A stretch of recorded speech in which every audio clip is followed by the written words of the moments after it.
السلام علیکم ورحمۃ اللہ وبرکاتہ۔ بسم اللہ الرحمن الرحیم۔ درس سیرت النبی صلی اللہ علیہ وسلم ہے۔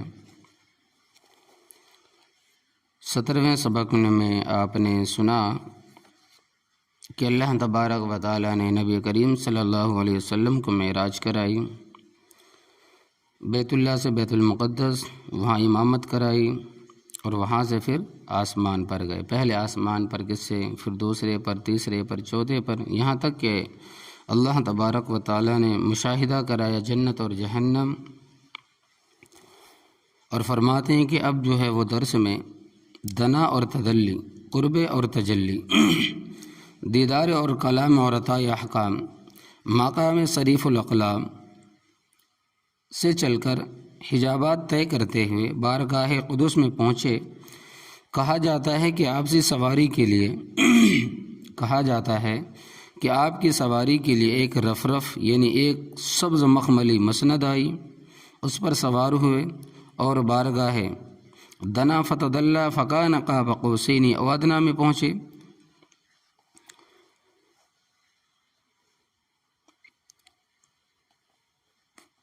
ابن عباس رضی اللہ تعالیٰ عنہما فرماتے ہیں کہ دنا فتدلی میں تقدیم و تاخیر ہے۔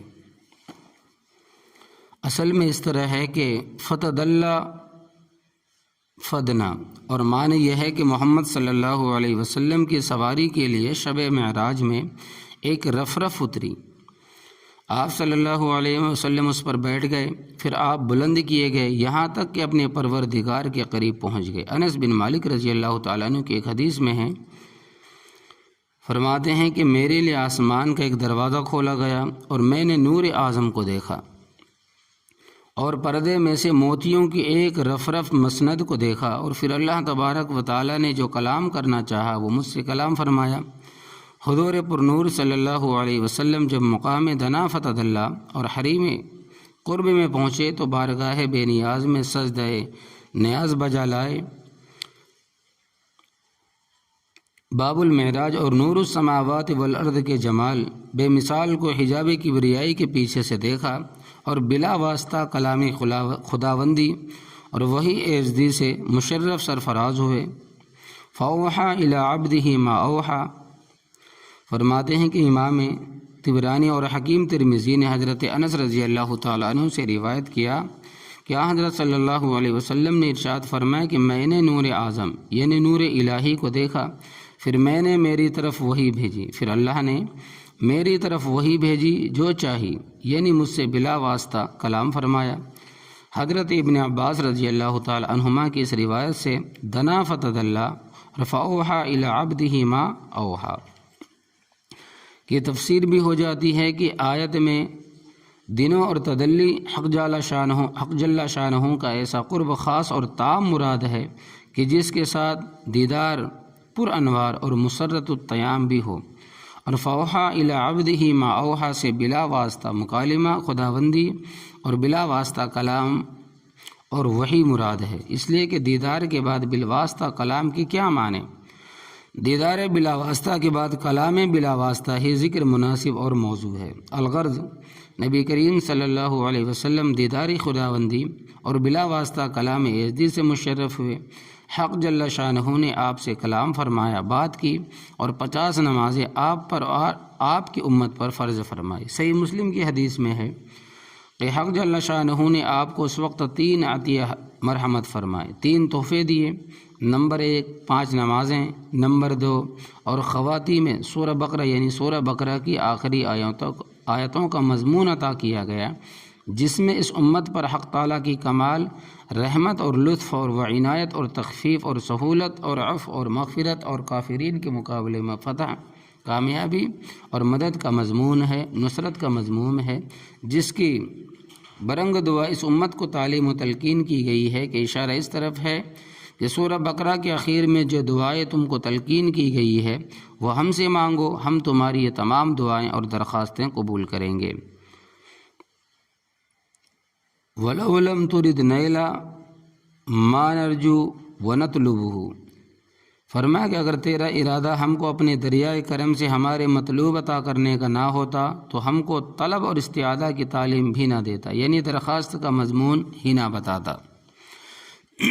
تیسرا عطیہ آپ کو یہ عطا کیا گیا کہ جو شخص آپ کی امت میں اللہ تبارک و تعالیٰ کے ساتھ کسی کو شریک نہ گردانے، کسی کو شریک نہ جانے، کسی کو شریک نہ ٹھہرائے، اللہ تبارک و تعالیٰ اس کے کبائر سے درگزر فرمائے گا، یعنی گناہ کبیرہ کے مرتکب کو کافروں کی طرح ہمیشہ ہمیشہ کے لیے جہنم میں نہ ڈالے گا۔ کسی کو انبیاء کرام کی شفاعت سے معاف کرے گا، اور کسی کو ملائکہ مکرمین کی شفاعت سے، اور کسی کو اپنی خاص رحمت اور عنایت سے۔ جس کے قلب میں ذرہ برابر بھی ایمان ہوگا، جس کے دل میں ذرہ برابر بھی ایمان ہوگا، بالآخر وہ بھی جہنم سے نکال لیا جائے گا۔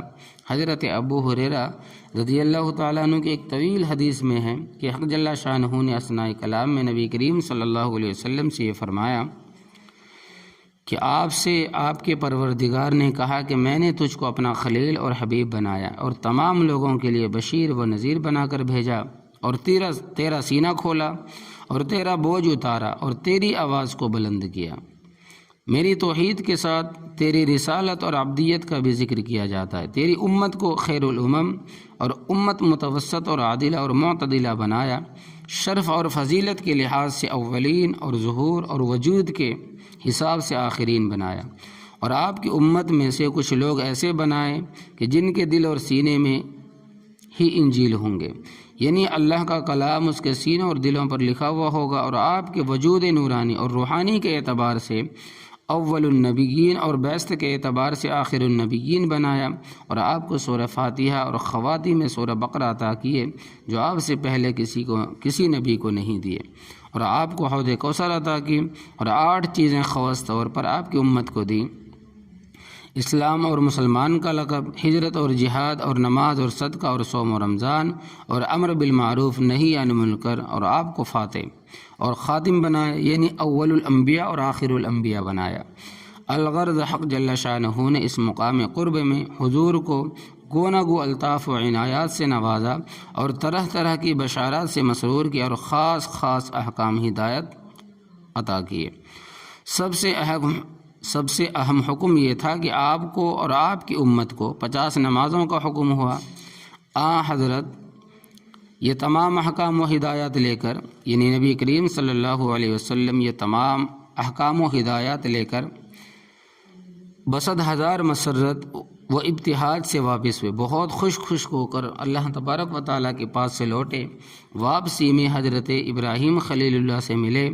حضرت ابراہیم علیہ السلام نے ان حکام و ہدایت اور فریضہ نماز وغیرہ کے متعلق کچھ نہیں فرمایا۔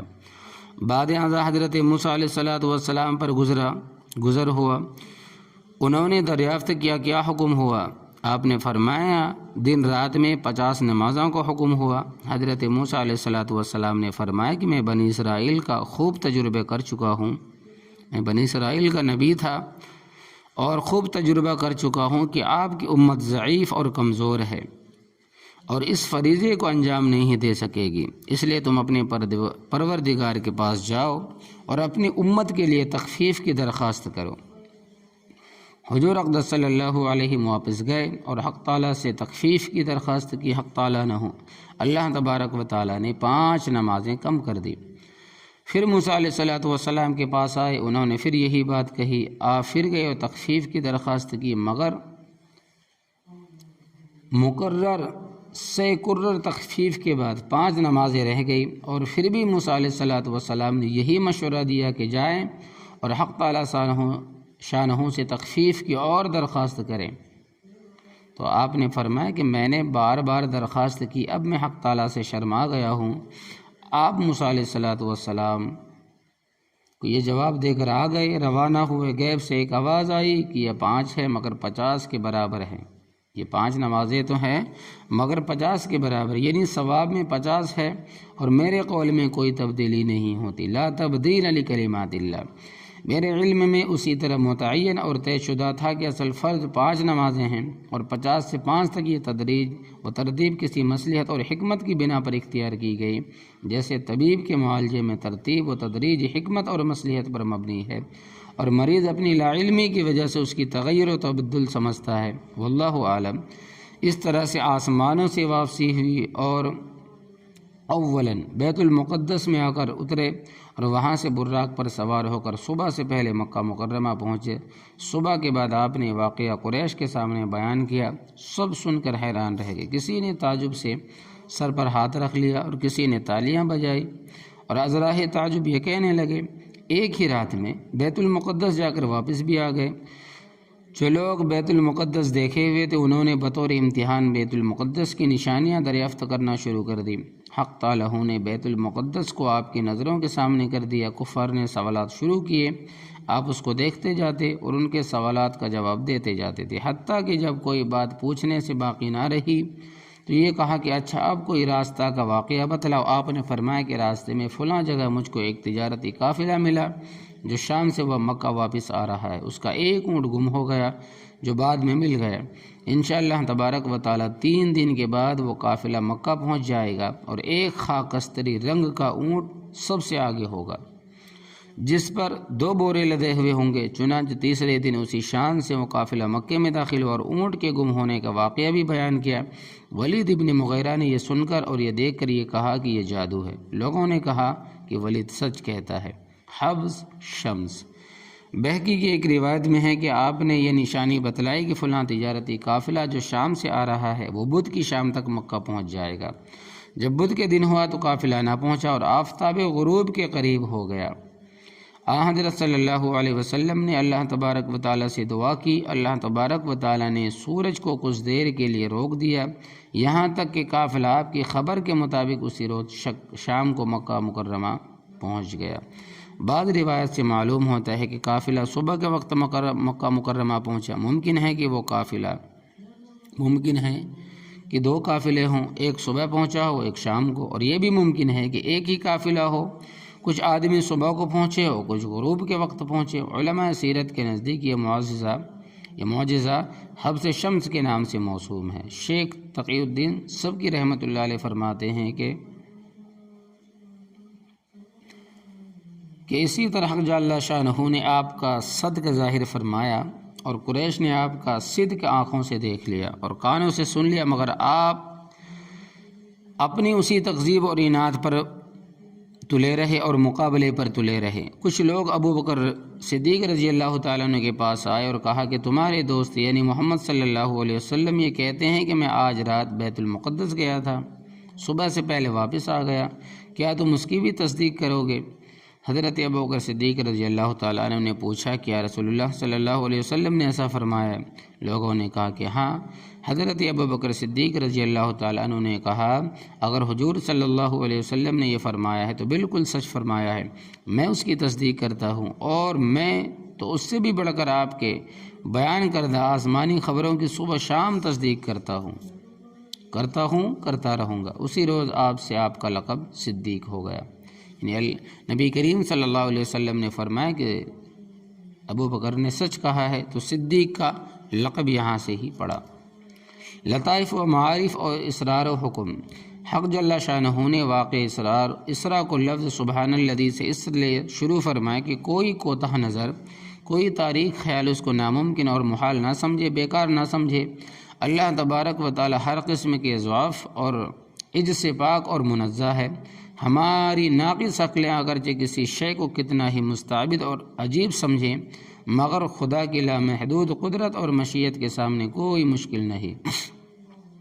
نیز اس طرف اشارہ ہے کہ یہ واقعہ کوئی معمولی واقعہ نہیں بلکہ ایک عظیم الشان معجزہ ہے اور کرامت ہے جو آپ کے سوا کسی کو حاصل نہیں ہوا۔ حق جل شانہ نے اپنی قدرت کاملہ سے نبی کریم صلی اللہ علیہ وسلم کو بحالت بیداری اسی جسم اطہر کے ساتھ آسمانوں کی سیر کرائی۔ تمام صحابہ تابعین اور سلف صالحین کا یہی عقیدہ ہے کہ حضور پر نور کو اسی جسد مبارک کے ساتھ، اسی جسم کے ساتھ بحالت بیداری معراج ہوئی۔ صرف 2-3 صحابہ اور تابعین سے نقل کیا جاتا ہے کہ یہ سیر روحانی تھی، یہ کوئی عجیب و غریب خواب تھا، مگر صحیح یہ ہے کہ اسراء اور معراج کا تمام واقعہ از اول تا آخر بحالت بیداری اسی جسد شریف کے ساتھ واقع ہوا۔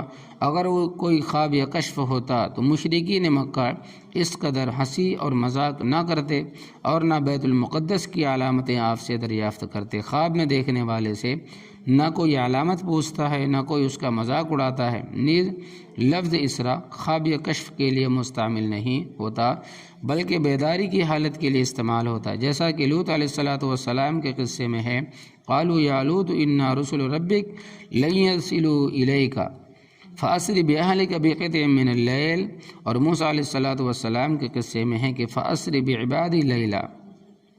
ان دونوں قصوں میں اسرا سے رات کے وقت بحالت بیداری لے جانا مراد ہے۔ نیز اگر یہ واقع معراج کوئی خواب ہوتا تو حضور صلی اللہ علیہ وسلم کی معجزات میں شمار نہ ہوتا، اس لیے خواب میں تو یہودی اور نصرانی بھی آسمان اور جنت اور جہنم کی سیر کرتا ہے۔ نیز ہمارے نبی کریم صلی اللہ علیہ وسلم کو دوسرے انبیاء کرام پر جو فضیلت ہے ان میں دو باتیں خاص طور پر باعث فضیلت ہے، دنیا میں معراج اور آخرت میں شفاعت۔ محض خواب ایسی فضیلت عظمیٰ کا سبب نہیں ہو سکتا۔ علماء فرماتے ہیں کہ حضور کو یہ دونوں فضیلتیں اور یہ دونوں دولتیں تواضع کی بدولت حاصل ہوئی۔ حضور اقدس صلی اللہ علیہ وسلم حق تعالیٰ کے ساتھ تواضع کی دولت تو معراج کو پائی، اور مخلوق کے ساتھ تواضع کی تو دولت شفاعت کی پائی۔ حق جل شانہ نے اس مقام پر حضور کی شان عبدیت کو ذکر فرمایا اور شان نبوت اور رسالت کا ذکر نہیں فرمایا، یعنی فرمایا کہ اسرا بعبدہ، اور فرمایا کہ اسرا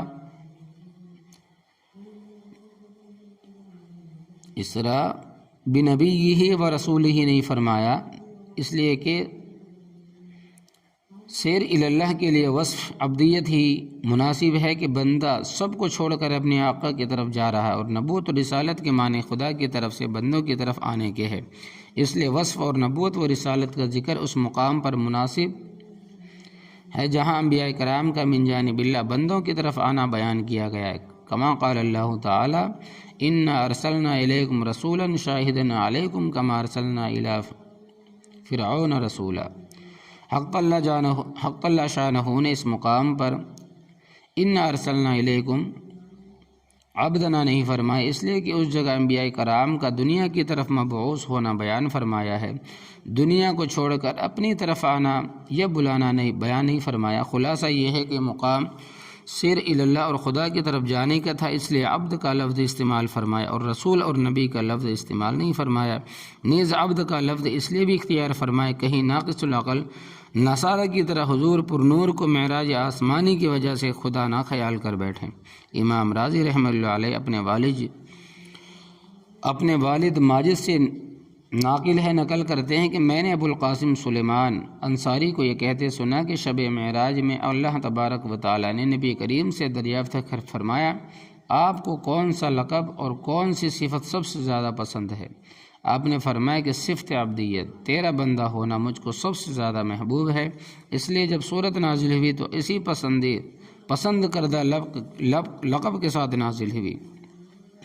اسرا کے معنی اگرچہ رات ہی کو لے جانے کے ہیں، لیکن لیلہ کی تصریح اس لیے کی گئی تاکہ نکرہ ہونے کی وجہ سے تبعیض اور تقلیل پر دلالت کرے، یعنی اللہ تبارک و تعالیٰ اپنی قدرت سے رات کے بعد اور قلیل ہی حصے میں زمین و آسمان کی سیر کرا دی، اور رات کی تخصیص اس لیے فرمائی ہے کہ رات عادتاً خلوت اور تنہائی کا وقت ہے، ایسے وقت میں بلانا مزید تقرب اور اختصاص خاص کی دلیل ہے، اور اسی وجہ سے قیام اللیل تہجد کی فضیلت قرآن کریم اور احادیث میں خاص طور پر آئی ہے۔ فرمایا کہ یا ایھا المزمل قم اللیل الا ومن اللیل فتہجد بہ نافلۃ لک ان ناشئۃ اللیل ہی اشد وطئا واقوم قیلا کانوا قلیلا من اللیل ما یہجعون وبالاسحار ھم یستغفرون والذین یبیتون لربہم سجدا وقیاما۔ نیز قرآن کریم میں آپ کا لقب سراج منیر آیا ہے، اور سراج منیر یعنی روشن چراغ کے لیے رات ہی مناسب ہے۔ تو فرماتے ہیں کہ میں نے کہا کہ میرے محبوب آپ اپنی سیر میں رات کو دن کے مقابلے میں کیوں ترجیح دیتے ہیں، رات کو نکلتے ہیں دن کو نہیں؟ جواب میں یہ کہا کہ میں اپنی رسم اور عادت کو نہیں بدل سکتا، بدر کی رسم یہی ہے کہ رات میں طلوع کرے۔ مسجد حرام سے مسجد اقصیٰ تک لے جانے میں شاید یہ حکمت ہو کہ مسجد حرام اور مسجد اقصیٰ دونوں قبلوں کا انوار و برکات اور حضرت انبیاء بنی اسرائیل کی فضائل و کمالات پر حضور پر نور پر جمع کر دیے جائیں، اور اس طرف بھی اشارہ ہو جائے کہ اب ان قریب ہی بنی اسرائیل کا قبلہ بنی اسماعیل کے قبضے میں دے دیا جائے گا، اور امت محمدیہ دونوں قبلوں یعنی کعبۃ اللہ اور مسجد اقصیٰ کے انوار و برکات کی حامل ہو گئی، اور حضرات انبیاء مرسلین اور ملائکہ مکرمین کا نبی کریم صلی اللہ علیہ وسلم کی اقتداء میں نماز ادا کرنا حضور پرنور کی سیادت اور امامت انبیاء کا حسین نمونہ دکھلانے کے لیے تھا۔ مقربین بارگاہ خداوندی اپنی آنکھوں سے آپ کی سیادت اور امامت کا مشاہدہ کر لے۔ مسئلہ، حضرات انبیاء نے اور ملائکہ نے نبی کریم صلی اللہ علیہ وسلم کی اقتداء میں نماز پڑھی۔ ظاہر یہ ہے کہ سب نے خاموشی کے ساتھ آپ کی قرات کو سنا، کسی کا آپ کے پیچھے پڑھنا کہیں ثابت نہیں، کہیں آپ کے پیچھے پڑھنا کہیں سے ثابت نہیں، اور قرآن کریم کا حق بھی یہی ہے کہ اس کو خاموشی کے ساتھ سنا جائے۔ وَإِذَا قُرِئَ الْقُرْآنُ فَاسْتَمِعُوا لَهُ وَأَنصِتُوا لَعَلَّكُمْ تُرْحَمُونَ۔ اس آیت پاک میں رحمت کا وعدہ کے لیے ہے اور امام ساتھ پڑھنے والوں کے لیے یعنی مقتدین کے لیے ہے، سننے والوں کے لیے ہے، اور امام کے ساتھ پڑھنے والوں کے لیے رحمت و مغفرت کا وعدہ نہیں ہے۔ اسی وجہ سے امام اعظم ابو حنیفہ قرات خلف الامام کے قائل نہیں ہے۔ ظاہر یہ ہے کہ نماز حضور اقدس صلی اللہ علیہ وسلم نے مسجد اقصی میں پڑھائی وہ نفل تھی، بعض کہتے ہیں کہ فرض نماز تھی جو معراج سے پہلے آپ پر فرض تھی، واللہ عالم۔ صحیح یہی ہے کہ وہ نماز نفل تھی، اس لیے کہ روایات سے یہ ثابت ہے کہ نبی کریم صلی اللہ علیہ وسلم کا یہ سفر نماز اور عشاء اور نماز فجر کے درمیان میں تھا۔ آپ عشاء کی نماز پڑھ کر بستر پر استراحت پر لیٹ چکے تھے، تب حضرت جبرائیل علیہ السلام براق لے کر آئے اور نماز فرض سے پہلے مکہ مکرمہ آسمانوں سے واپس آ گئے اور صبح کی نماز مکہ میں ادا فرمائی۔ کمال فتح الباری یہ کہ حدیث الاسراء معلوم ہوا کہ یہ نماز جو آپ نے ملائکہ اور انبیاء کرام کو پڑھائی فرض نماز نہ تھی بلکہ نفل نماز تھی۔ جبرائیل امین کا بجائے دروازے کی چھت کھول کر اترنا شق صدر کی طرف اشارہ تھا، اسی طرح آپ کا سینہ کھولا جائے گا اور پھر عن قریب اس کو سی دیا جائے گا۔ ایمان و حکمت اگرچہ اس عالم کے اعتبار سے معانی اور اعراض کے قبیل سے ہیں، لیکن عالم آخرت میں معانی اور اعراض اجسام بنا دیے جاتے ہیں، جیسا کہ حدیث میں ہے کہ قیامت کے دن سورہ بقرہ اور سورہ آل عمران دو بادلوں کی شکل میں نمودار ہوں گی اور اپنے پڑھنے والوں پر سایہ کریں گی، اور موت کو مینڈے کی شکل میں لایا جائے گا۔ تفصیل کے لیے زرقانی کی مراجعت کی جائے۔ شق صدر کے اصلاح و حکم ابتدائی کتاب میں گزر چکے ہیں، وہاں دیکھ لیے جائے۔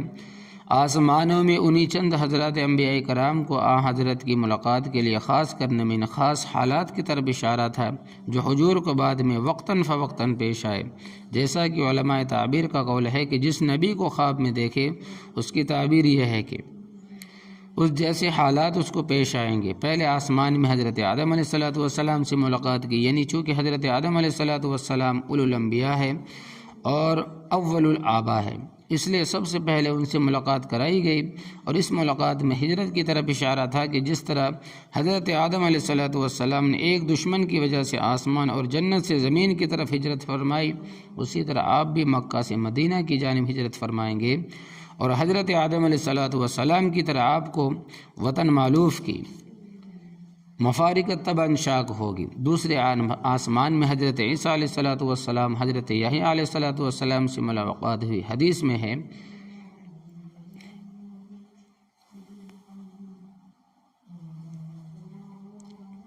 ان اقرب الناس بعیسیٰ بن مریم لیس بینی و بینہ نبی،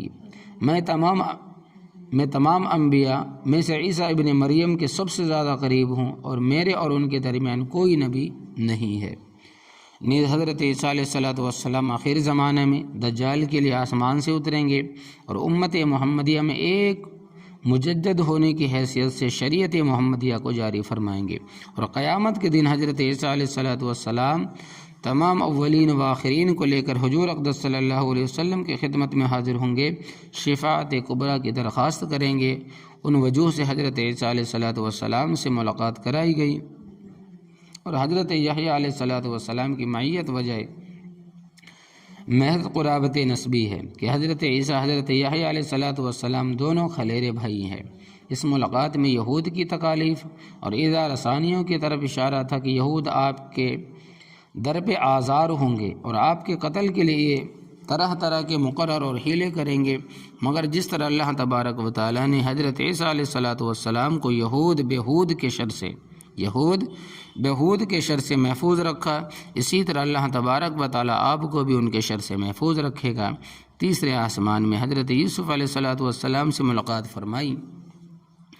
اس ملاقات میں اشارہ اس طرف تھا کہ یوسف علیہ السلام کی طرح آپ بھی اپنے بھائیوں سے تکلیف اٹھائیں گے اور بالآخر آپ غالب آئیں گے اور ان سے درگزر فرمائیں گے۔ چنانچہ فتح مکہ کے دن آپ نے قریش کو اسی خطاب سے مخاطب کیا جس سے حضرت یوسف علیہ السلام نے اپنے بھائیوں کو خطاب کیا تھا۔ چنانچہ فرمایا لا تثریب علیکم اليوم یغفر اللہ لکم وہو ارحم الراحمین اذهبوا فانتم الطلقاء، آج تم پر کوئی ملامت نہیں، اللہ تم کو معاف کرے، وارحم الراحمین، اور جاؤ تم سب آزاد ہو۔ نیز امت محمدیہ جب جنت میں داخل ہوگی تو حضرت یوسف علیہ السلام کی صورت پر ہوگی۔ اللہ اکبر کبیرہ۔ اب دیکھیں کہ یہ امت محمدیہ جب جنت میں داخل ہوگی تو حضرت یوسف علیہ السلام کا چہرہ ہوگا، حضرت یوسف علیہ السلام کی صورت پر ہوگی، یعنی اتنا خوبصورت بنا دے گا اس امت محمدیہ کی صورت حضرت یوسف علیہ السلام کی طرح۔ اور حضرت ادریس علیہ السلام کی ملاقات میں اس طرف اشارہ تھا کہ آپ سلاطین کو دعوت اسلام کے خطوط روانہ فرمائیں گے، کیونکہ خط اور کتابت کے اول معجد ادریس علیہ السلام ہے، یعنی لکھنے پڑھنے کا جو طریقہ، جو قلم اور کتاب ایجاد کیے وہ حضرت ادریس علیہ السلام ہے۔ نیز حضرت ادریس علیہ السلام کے بارے میں ورفعناہ مکانا علیہ آیا ہے تو ان کی ملاقات میں اس طرح اشارہ تھا کہ آپ کو بھی اللہ تبارک و تعالی رفعت منزلت اور علو و مرتبت عطا فرمائے گا۔ چنانچہ جب آپ نے شاہ روم کے نام والا نام تحریر فرمایا تو شاہ روم مرعوب ہو گیا، جیسا کہ صحیح بخاری میں ابو سفیان کا قول ہے۔ اور حضرت ہارون علیہ السلام کی ملاقات میں اس طرف اشارہ تھا کہ جس طرح سامری اور گوسالہ پرستوں نے حضرت ہارون کے اشارت پر عمل نہ کیا، جس کا انجام یہ ہوا کہ اس کو ارتداد کی سزا میں قتل کیے گئے۔ اسی طرح جنگ بدر میں قریش کے 70 سردار مارے گئے اور 70 قید کیے گئے، اور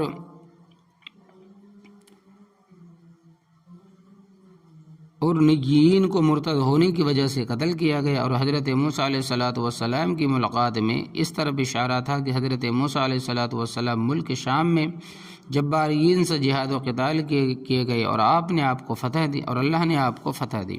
اس طرح آپ بھی ملک شام میں جہاد و قتال کے لیے داخل ہوں،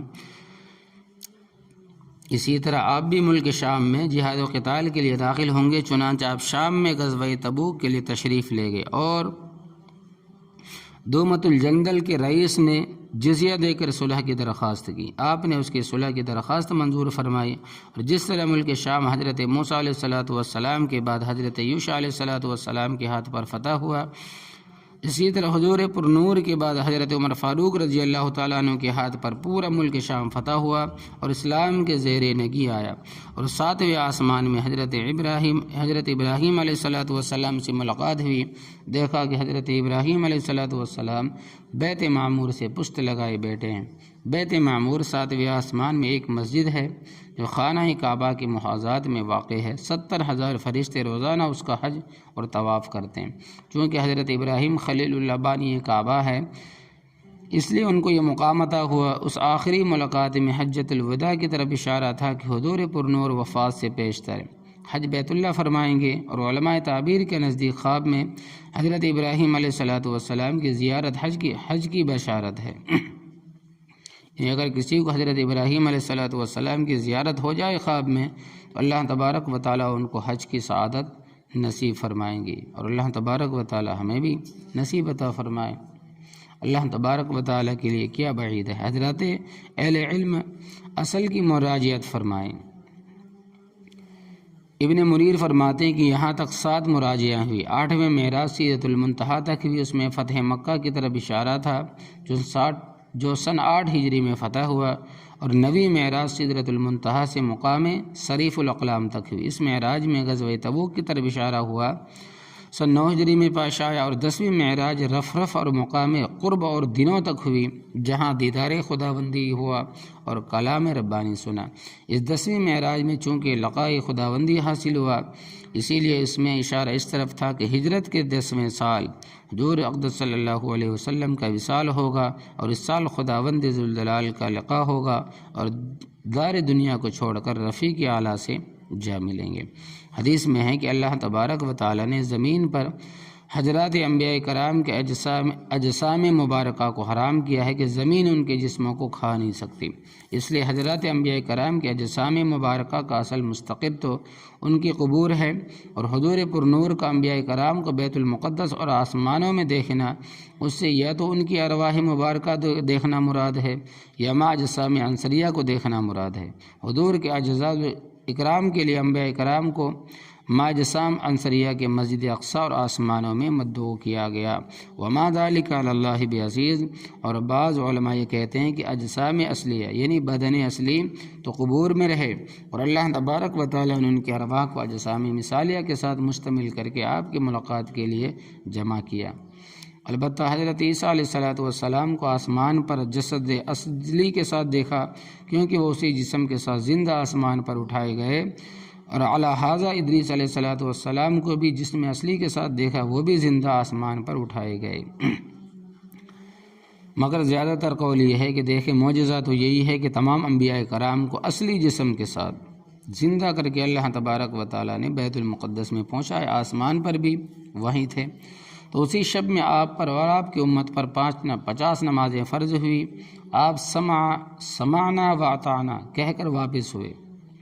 واپسی میں حضرت ابراہیم علیہ السلام سے ملے، مگر حضرت ابراہیم علیہ السلام نے کچھ نہیں فرمایا۔ بعد ازاں حضرت موسیٰ علیہ السلام پر گزر ہوا، انہوں نے تخفیف کا مشورہ دیا، کم کرنے کا مشورہ دیا۔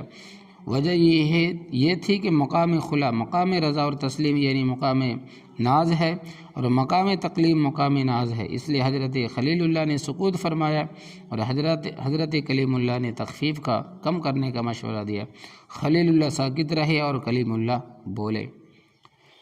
حضرت موسیٰ علیہ السلام کے مشورے کی بنا پر خصوص حضور بار بار تخفیف کی درخواست کرتے رہے، یعنی کم کرنے کی درخواست کرتے رہے، آتے رہے جاتے رہے۔ آپ نے اس سے قبل 9 مرتبہ تخفیف کی درخواست میں یہ دیکھ لیا کہ ہر مرتبہ 5 نمازوں کی تخفیف ہو جاتی، پس جب کہ تخفیف ہوتے ہوتے صرف 5 رہ گئی، تو اگر اس کے بعد بھی تخفیف کا سوال کیا جائے تو اس درخواست کا یہ مطلب ہو کہ یہ 5 نماز بھی ساقط ہو جائیں گی، اور فرض کا کوئی حصہ بھی ایسا نہ رہے جو واجب الامتثال ہو سکے۔ اس لیے حضور شرما گئے اور واپس جانے سے انکار فرما دیا۔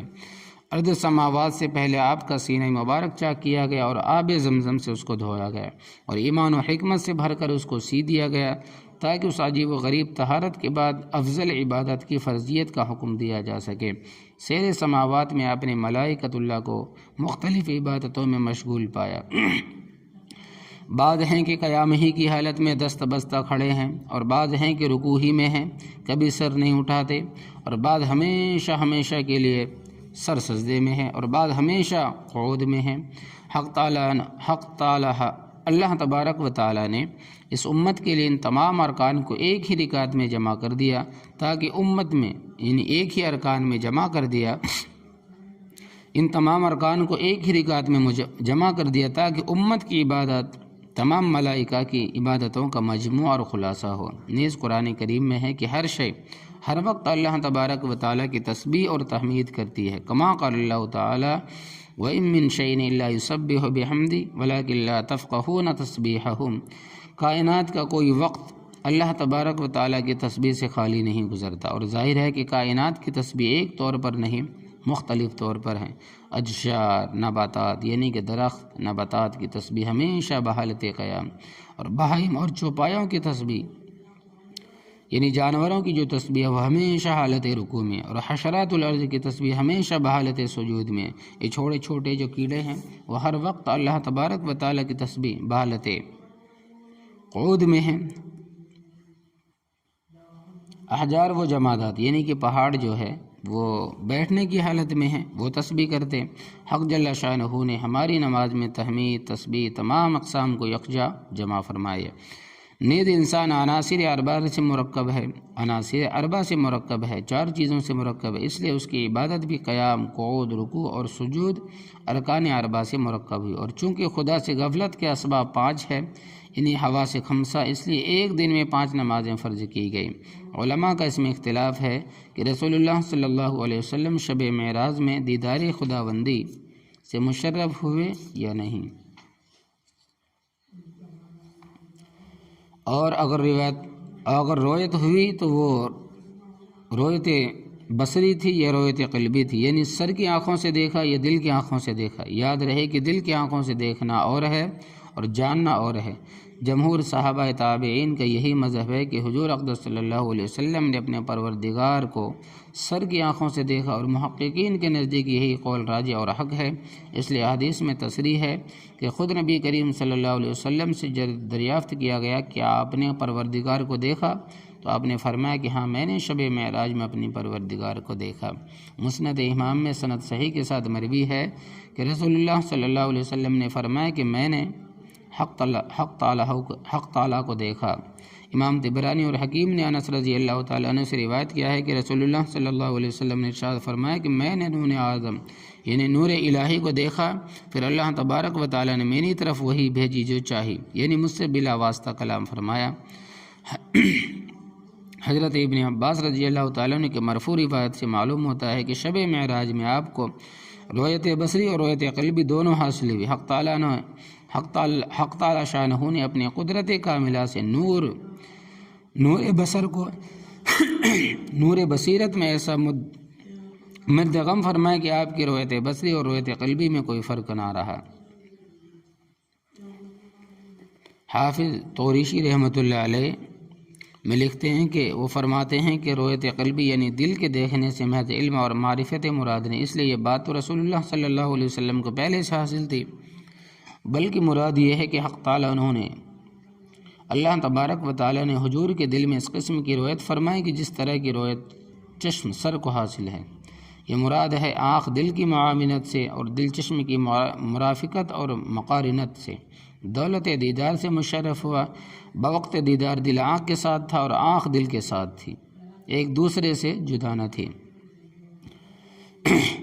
ملاحدہ نے حضور کے معراج جسمانی پر جو اعتراضات کیے ہیں ان سب کا اجمال یہ ہے کہ فلسفہ قدیمہ تو اجرامی فلکیہ میں خرق التیام کو محال بتلاتا اور فلسفہ جدید افلاک کے وجود ہی کو تسلیم نہیں کرتا، لہذا جب آسمان کا وجود ہی ثابت نہ ہوا تو معراج جسمانی کا ثبوت کس طرح ہوگا؟